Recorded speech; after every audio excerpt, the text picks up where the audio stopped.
A Marine sniper was handcuffed on his own street. Then a four-star general walked into the courtroom and changed everything. "Put your hands where I can see them." The words tore through the still afternoon like a crack of thunder. Darius Coltrane didn't move, not because he was scared, not exactly, but because his instincts told him that one wrong step might be the last thing he ever took. He was standing in front of his neighbor's house in Roanoke, Virginia. A half-rusted toolbox lay open on the bed of his Ford pickup, and the sun glared off the dog tags that peeked through his t-shirt. He'd just finished helping Mrs. Garner, a woman old enough to have known his grandmother, fix a broken wooden fence that separated her property from the street. She called him a blessing, handed him a glass of sweet tea, and shuffled back inside. And now 5 police cruisers boxed in his truck. 2 officers aimed their weapons. The others shouted overlapping commands, hands twitching near their holsters, all for helping a neighbor on a Tuesday afternoon. "I'm reaching into my back pocket slowly," Darius said, voice calm but firm, the way they trained him to speak in combat zones. "My ID is in my wallet. My name is Darius Coltrane. I'm a Marine. Drop whatever's in your hands." "I don't have anything in my hands," he replied. He looked down at his palms, dusty from the fence work. No tools, no weapon, just calluses and sweat. But it didn't matter. An officer approached, gun still drawn. Darius saw the tremble in the man's fingers. That was the real danger. Face the truck now, he complied. Slow and deliberate. Cold metal cuffs clamped around his wrists. He felt them bite into his skin, not because they were tight, but because of what they meant. Someone had called 911 on a suspicious black man with a weapon. The weapon was a hammer. The man was a sniper. "Anything in the vehicle we should know about?"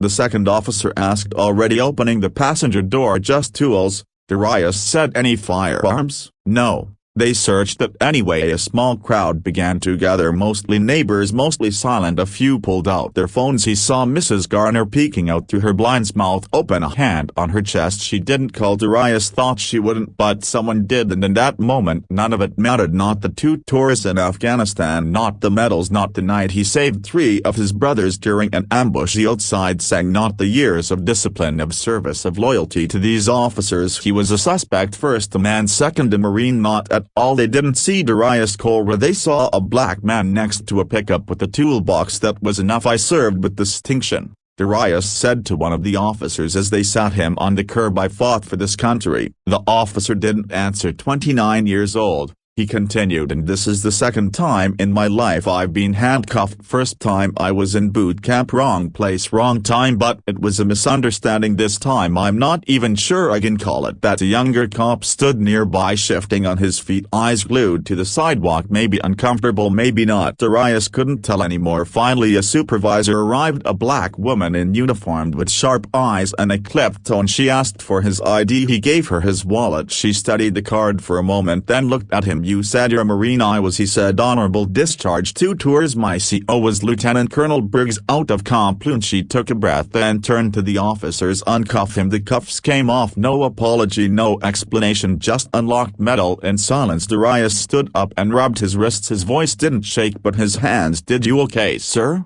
she asked. He didn't answer. "Right away, I will be," he said, but that was only the beginning. The next morning Darius didn't turn on the news. He didn't scroll through Twitter. He didn't answer the dozen missed calls from friends back on base. He just sat on the back porch of his small home on Melrose Avenue, drinking black coffee and watching the wind pull at the trees, trying to pretend that yesterday didn't happen, but the world had already seen it. Mrs. Garner's grandson Malik had posted a video to Facebook, shaky phone footage of Darius in handcuffs surrounded by police. It had been viewed over 300,000 times in 12 hours. His name was trending locally. Marine profiled in Roanoke. The caption read, "This man fought for us, and look how they treat him." By noon the local news van was parked outside his house. It wasn't just strangers either. People he hadn't heard from in years were reaching out. Former squad mates, drill instructors, even his old roommate from deployment who once swore he'd never use social media. "Bro, that was you good man. What happened? Tell me what you need. I'm ready to ride." He appreciated the support, but he also knew the internet was fickle. Outrage faded fast. In a few days people would move on until the next video. He had no interest in being anyone symbol, but then he got a phone call that shifted something inside him. Is this Corporal Darius Coltrane? Yes, this is Commander Layla King. I'm with the Marine Forces Public Affairs Office. I need to speak with you about what happened on Tuesday. Darius stood up from his chair without realizing it. Go ahead. We're aware of the incident, she continued. It's making its way through the channels. Command is watching closely. He didn't respond. You don't have to say anything, Corporal. I just want you to know you're not invisible. He hung up, and for the first time in days something cracked open in him. Not anger, not fear, a strange mix of frustration and hope. By Thursday he was called to appear in court, not as a defendant, not as a plaintiff, but as a witness. The city had opened an internal review. The officers claimed the call they responded to reported a man with a gun. Body cam footage showed no aggression, no weapon, no threat, but there were rules, there were procedures, and Darius, despite everything, was following them. His lawyer, a retired Navy JAG named Trevor Holcomb, laid it out plainly. You're not suing, not yet. You're just speaking, just telling your story, but we're not walking in there quiet. Understand? Yeah, Darius said. I understand. The night before the hearing he met with a group of local veterans at the VFW post on 9th Street. He didn't know what to expect, maybe a few old-timers in faded hats telling war stories over cheap beer, but the room was packed. Army, Navy, Air Force, Marines, young, old men, women. A few had served with him, most hadn't. Didn't matter. A white guy named Brian stood up and said, I didn't go to war, so a guy like Darius gets treated like that at home. A woman in her 50s added, my son's black, he's 19, he's shipping out to boot camp next month and I'm scared for him, not in battle but here. Darius didn't say much. He just nodded, took it all, and they weren't just angry, they were shamed, because if it could happen to him, it could happen to any of them or their kids. But the real shock wasn't who showed up to support him, it was who showed up next. The courthouse in Ronald wasn't grand, no marble columns, no vated ceilings, just a low rectangular building with flickering fluorescent lights and vending machines that barely worked. Darius had been inside before, jury duty, traffic tickets, but this felt different. This time all eyes would be on him. His lawyer met him on the front steps. Hawk was wearing a navy suit that looked like it had seen more courtrooms than weddings, a scuffed briefcase in one hand and a half-drunk cup of gas station coffee in the other. You ready? He asked. Darius adjusted the sleeve of his button-down shirt. His wrists were still raw from the cuffs, though he hadn't told anyone. I guess, he said. Don't guess, be ready. The room wasn't full yet, but the front row was already taken up by a mix of veterans and local residents. A group of Marines sat in full dress uniform, back straight, faces hard. One of them gave Darius a subtle nod as he entered. It wasn't a greeting, it was a warning. Speak the truth. The judge called the session to order. The officers involved weren't present. Administrative leave, the clerk whispered. The city attorney read the initial report. Same old language. Responded to call, possible weapon, reasonable suspicion. Hawk leaned over there setting up a justification. While Darius didn't say anything, he just waited for the chance to tell what actually happened. Finally it came. He was called to the stand. He spoke slowly. I was helping my neighbor fix a fence, Mrs. Garner. She's 84. I've known her since I was a kid. He looked at the people in the courtroom. Some were nodding, some were scribbling notes, others just stared. I had a hammer and a screwdriver, left them in the bed of my truck. I was heading back to grab a bottle of water when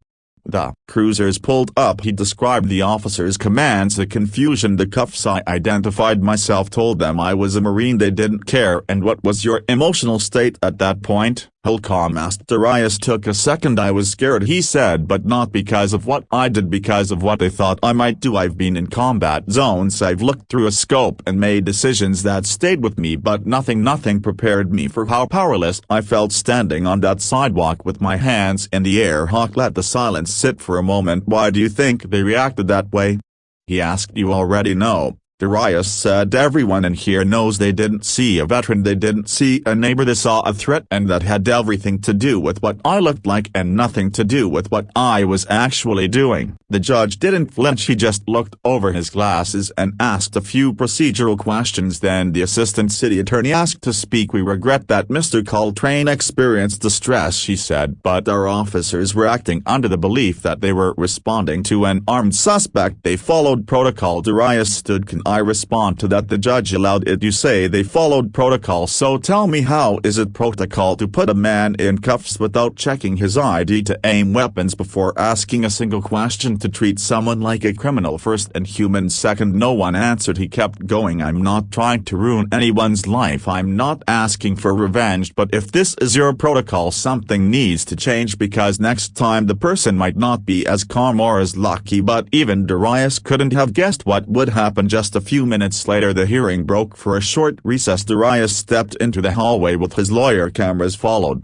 him, but he ignored them. He leaned against the wall near the water fountain, arms crossed. Quiet. One reporter called out, "Mr. Coltrane, how does it feel knowing your story is going national?" He didn't answer, not because he didn't have thoughts, but because he didn't want to give them a headline. This wasn't about clicks or a trending moment. It was about something older, heavier, something most people didn't want to look at unless it had a camera on it. Inside the courtroom, the judge was preparing for the next portion of the review. Statements from witnesses and character references. Holcomb returned from a phone call. "There's someone here you didn't expect." Darius raised an eyebrow. "Who?" "You will see when the court reconvened." The first to take the stand was Mrs. Garner herself. She needed help stepping up, but the judge gave her time. "I've known that boy since he was a child," she said. "He's always been kind, never gave me or this neighborhood any trouble. He built me a ramp after my hip surgery. He fixed my roof when my son moved away. So when I saw him outside last Tuesday, I felt safe, not scared." Her voice cracked. "You want to know what scared me? The way those officers looked at him, like he was disposable, like he didn't belong here." She stepped down slowly, assisted by a court officer. Then came Sergeant Alex Duran, retired Marine, silver-haired, eyes like steel. He had served alongside Darius in Afghanistan. "Coltrane saved my life. That's not hyperbole, that's fact." He paused. "We were on a recon mission early morning. I got hit, fragmentation from an eye, blood everywhere. I blacked out. Next thing I knew, we were back at camp. I found out later he carried me over a mile under sniper fire." He looked straight at the city attorney's table. "That's who you put in handcuffs." More followed. All teachers, a fellow sniper who flew in from Texas, even a local pastor who said Darius had volunteered at his food pantry. Each person chipped away at the image the officers had painted, but Darius sat still, emotion held in check, not because he wasn't moved, but because his mind had returned to a moment from 5 years earlier. Helmand Province. It was just before dawn. A boy, maybe 12, had wandered into the kill zone. Darius had seen him through the scope and shouted into his comms to call off the strike. The boy's arms were full of goatskin bags. The others thought it was a setup. Darius trusted his gut. He'd been right. The bags were full of water. He took heat for that call, but saving the kid was worth it. He thought about that kid now, about how someone back in the States might have seen him as a threat too, just based on where he was, how he looked, what he carried. That wasn't a war zone problem. That was a human problem. The judge cleared his throat. "We will now hear from a final witness, one who has asked to speak outside the scheduled proceedings." Heads turned. The bailiff opened the courtroom doors and the sound of boots on tile changed the room completely. The room didn't go silent. It froze as the tall figure stepped through the door. The whisper stopped mid-breath. Shoes scuffed, chairs creaked, but no one spoke. Everyone knew exactly who he was, even before the clerk said his name. General Raymond Ellison, United States Marine Corps, 4-star general, 40 years of service, served under 4 presidents, a man who rarely appeared in public without reason, and he just walked into a local courthouse in Roanoke, Virginia without a press crew or a press release. Hawk whispered under his breath, "They send him." Darius didn't say anything. His hands were flat on his lap, knuckles tight. The general wore his dress blues, medals glinting, jaw locked. He didn't look left or right, just walked straight to the bench and asked the judge for permission to speak. The judge, surprised but composed, allowed it. Ellison turned to face the courtroom. "I wasn't scheduled to be here today," he began, "but I came of my own accord because this isn't just a local matter. This is personal. This is national." He looked at Darius. "I've never met Corporal Darius Coltrane before this moment, but I know men like him. I've led men like him. I buried men like him." He paused, not for a drama, but because you could feel the weight of every word he was choosing carefully. This man served with distinction. He completed missions under pressure most civilians can't imagine, and yet in his own neighborhood doing a favor for an elderly neighbor. He was treated like an enemy. He turned toward the city's legal team. I came to say this not as a general but as an American. This is not how we treat our own. This is not how we repay service. This is not how we respect sacrifice. The courtroom was silent, not because people were afraid to speak but because they didn't want to interrupt. No judge's gavel could have held the room the way Ellison's presence did. He continued, when I joined the CPS in 1982 we still had racism baked into our barracks. We've made progress, but progress without accountability is just decoration. It doesn't fix anything. And when a Marine can't walk free and the country he bled for, then we haven't done enough. A soft murmur ran through the courtroom. People looked at each other. Some shook their heads, others wiped at their faces. Then Ellison looked at Darius again. I apologize, he said, on behalf of every institution that failed to protect you when you were back on U.S. soil. You deserve better. The judge gave him a slight nod. Thank you, General. Ellison stepped down and exited the courtroom. No words, no statements to the press, just boots on tile again. Darius felt the room shift, not because Ellison had yelled or demanded anything but because finally someone with power had said what needed to be said. No excuse, no middle ground, just the truth, and truth carries a different kind of weight when it comes from someone who's been carrying a flag for 4 decades. As the judge called for a final recess, Hawk leaned over. I've been in law 32 years, he said. Never seen that happen, not once. Why did he do it? Darius asked. Holcomb gave a small shrug. Maybe he saw himself in you. But what Darius didn't know was that the apology was just the beginning of what would come next. When the final session resumed that afternoon, there were twice as many people in the room. Word had spread quickly. The general's appearance had lit a fire. Veterans who hadn't shown up in the morning were now lining the hallway standing room. Only journalists scrambled for seating. Even the mayor had quietly taken a seat in the back. But Darius wasn't looking for applause or headlines. He just wanted one thing: to be treated like a man. And he was still waiting for someone from the police department to say they got it wrong. He wasn't naive. He didn't expect miracles. But what hurt more than the cuffs, more than the silence, more than the assumptions, was the absence of accountability. No officer had come forward. No statement had been issued. It was all buried under procedure. The judge entered. Gavel hit once. We'll now hear a closing statements, then I'll issue my recommendation to the city's internal review board. The city attorney stood first. This incident, while unfortunate, was not malicious in nature. Our officers acted under the information provided to them at the time. While the outcome may have been distressing, it's important to recognize the intent was public safety. Hawk didn't rise right away. He waited a beat, eyes fixed on the papers in front of him. Then he stood calm as ever. Public safety is not an excuse to trample someone's dignity. He pointed to Darius, who sat straight back, his face unreadable. This man is not a footnote. He is not a moment of bad luck. He is a living reminder of how deeply flawed our assumptions can be. Then he turned toward the judge. Let's be honest, if Corporal Colin were a white man with a hammer in his hand and a Marine sticker on his bumper, he wouldn't have been cuffed. He would have been offered a bottle of water. A small stir rippled through the rows. The judge didn't interrupt. I'm not here to burn the system down, Holcomb continued. I'm asking you to acknowledge that something broke that day, something that deserves more than paperwork and procedural reviews. He sat down. The judge took off his glasses and folded his hands. Mr. Colburn,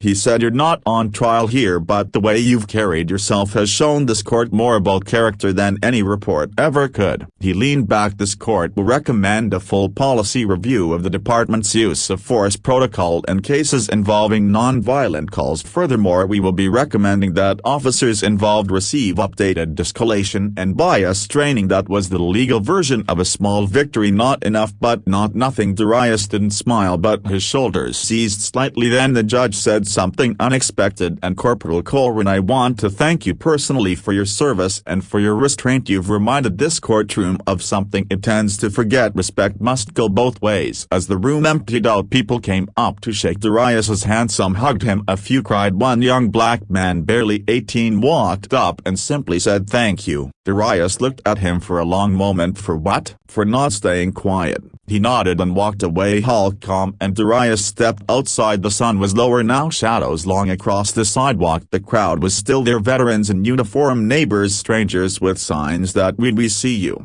to Darius and fix the system. When local reporters stepped forward, mic in hand. Do you have anything you want to say to the public? Darius thought about it, then shook his head. I've said what I needed to say. I'm going home. But the world wasn't finished listening. Not yet. Darius didn't want to do interviews. He didn't want to be a face on the screen or a meme with bold text and angry hashtags. But 3 days after the hearing, a letter arrived at his front door, hand-delivered, no postage, thick envelope, gold trim. It was from the Pentagon. Inside was an invitation, an official one. The Secretary of Defense was holding a closed-door forum in Norfolk. Topic: bias on law enforcement responses to veterans of color. Darius's name was printed on the docket. At first he laughed. It wasn't a joyful laugh. It was the kind you let out when something stops being ridiculous and starts being real. He'd spent years avoiding attention. He did his job, came home, kept quiet, and now people at the highest levels wanted to hear from him. He sat on his porch that night with his cousin Keon. You going to go? Keon asked. I don't know. Keon tossed a pebble into the grass. It didn't ask to be here, but you're here now. Darius went. He didn't wear a suit or uniform, just a button-up shirt and slacks. No medals, no ribbons, just his name tag and calm voice. There were military officials, researchers, policy experts, and a few other veterans who had been through similar experiences. One Navy pilot named Chenize told a story that sounded all too familiar. Mistaken identity, weapons drawn, no apologies. Another former Army officer, a Latino guy named Ruben, talked about getting pulled over 5 times in 1 year. Always random checks, always silence when the badge saw the military sticker on his bumper. Darius listened, then stood up. I'm not here because I want justice just for me, he said. I'm here because I know how close I came to being a headliner body instead of a story. He took a deep breath. If we say we honor veterans, we can't just mean parades and bumper stickers. We've got to mean dignity. We've got to mean accountability. He sat down and the room was quiet for a long time. After the session, the Secretary of Defense approached him. You said what a lot of us have been trying to say in boardrooms for years. You said it cleaner. Darius didn't know what to say. You still thinking about train listing? The secretary asked with a half smile. No, Darius said, not anymore. Good. The man replied, you're needed out here. The next week the Roanoke Police Department issued a public apology, not a press release, a real statement read by the chief, who admitted their initial approach had been rushed and misinformed. The officers involved were reassigned pending additional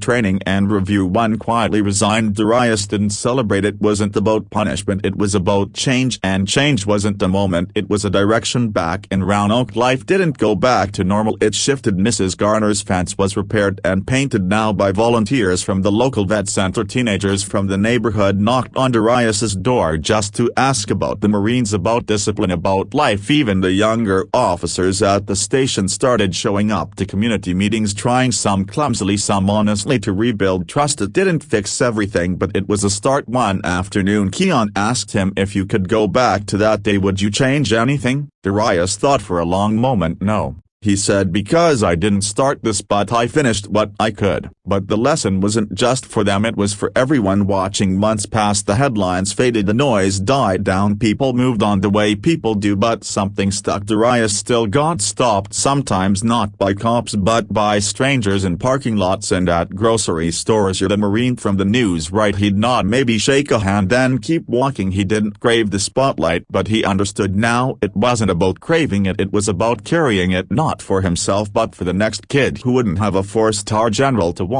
into the courtroom for them. He didn't ask to become a symbol, but the moment pricked him, and instead of ducking, he stood up. One evening while leaving a community outreach event at the local high school, he noticed someone waiting by his truck, a uniformed officer. Darius tensed up for half a second, old reflex, but this officer looked young, nervous, no weapon drawn, just a notepad in his hand and a crease in his forehead that looked more like shame than suspicion. Corporal Coltrane, he asked. Yeah, my name's Officer Green, I'm new to the department. I just wanted to say I've read your case file a dozen times. In training they use it now to show us what not to do. I wanted you to know that. Darius looked at the kid. 1920 maybe. He offered his hand. Green shook it fast like it burned him to hold on too long. Then he walked off. That moment stuck with Darius longer than any courtroom speech, because change isn't always a roar, sometimes it's a whisper, a handshake, a scared rookie trying to be better than the last guy. Weeks later Darius got a letter, no postage again. It was from General Ellison. Just a short note: you reminded me why I joined in the first place. Don't stop, we still need you, Ellison. He kept it folded in his wallet right next to his military ID and the receipt from the day he bought the hammer. On Memorial Day he was invited to speak at the city's annual remembrance ceremony. He hadn't planned to. He didn't like speeches, didn't want to be that guy, but he went. He stood behind the podium, the sun heavy on his shoulders, flags waving behind him. He looked out at the crowd, families, soldiers, teenagers in rock uniforms, old veterans in folding chairs. He cleared his throat. When I was overseas,